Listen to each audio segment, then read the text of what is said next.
من أطيب الوصفات ممكن تجربوها وصفة يالانجي. اليوم رح نعملها سوا. أطيب وصفة ممكن تجربوها. الحبة متماسكة دايبة منهنها حامضة ولا أطيب من هيك. ضروري تحضروا الفيديو للنهاية لتعرفوا كل خطوة منساوية. تابعوا معي الفيديو ويلا نبلش طريقة العمل. لايك للفيديو ومتابعة للصفحة. بالبداية عندي بالطنجرة مي سخنة عم تغلي. رح نضيف ورق العنب. تقريبا عندي نص كيلو.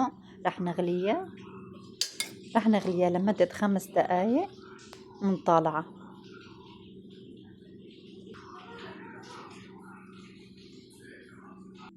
هلأ رح ننتقل للحشوة. عندي هون تقريبا 3 أكواب من الرز، نقعته وغسلته كتير منيح. عندي هون بقدونس، رح ضيف تقريبا نص كوب من البقدونس، بالإضافة لملعقتين كبار من النعناع الأخضر. عندي هون بصلة واحدة مفرمته ناعم مع قرن فليفلة خضرة، طبعا الفليفلة اختياري. لحبتين كبار من بندورة مبرشته. لملعقة كبيرة من دبس البندورة، نص ملعقة من دبس فليفلة. بالنسبة للبهارات عندي ملعقة صغيرة من الملح، طبعا هون عندي مكعب ماجي اختياري، ملعقة صغيرة من الفلفل الأحمر، نص ملعقة من نعناع يابس، نص ملعقة فلفل أسود، ربع ملعقة بهار مشكل. لملعقة من القهوة بتوازن الحموضة وبتعطينا نكهة كتير طيبة.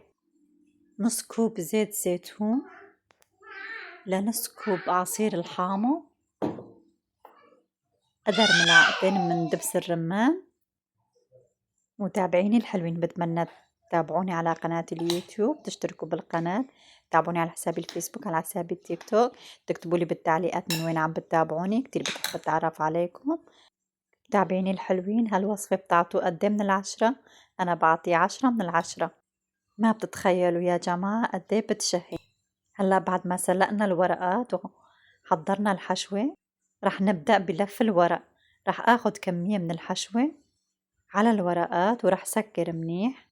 رح رف الورقة بهالطريقة، ما رح نضغط عليها، رح نسكرها شوي شوي. رح خلص كل الكمية. شوفوا ما شاء الله، ما أحلى هالحبة وما أحلى هاللفة. ما شاء الله خلصنا كل الكمية. شايفين الجمال، شايفين الصفة، شايفين اللف.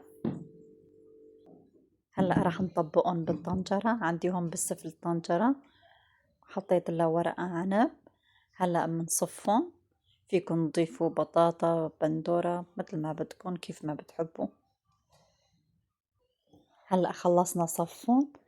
هلأ بنجهز للمرقة. عندي هون لتر من المي، طبعا المي سخنة. ضفت ملعقة من الملح. هاي السوائل اللي بقيت من الحشوة. نص كوب من الزيت زيتون، ملعقة من الدبس الرمان. ضفت مكعب ماجي اختياري، فيكن تستغنوا عنه. عصير ليمونة واحدة. هلأ بننزل بالمرقة، بنغطيها بشي تقل حسب شو متوفر عندكم. بنرفعها على النار. برفعها على النار، بشغل النار على درجة حرارة مرتفعة لبلش يغلو. بوطي النار لمدة 2.5 3 ساعات، بخليها على النار لبين ما يستووا.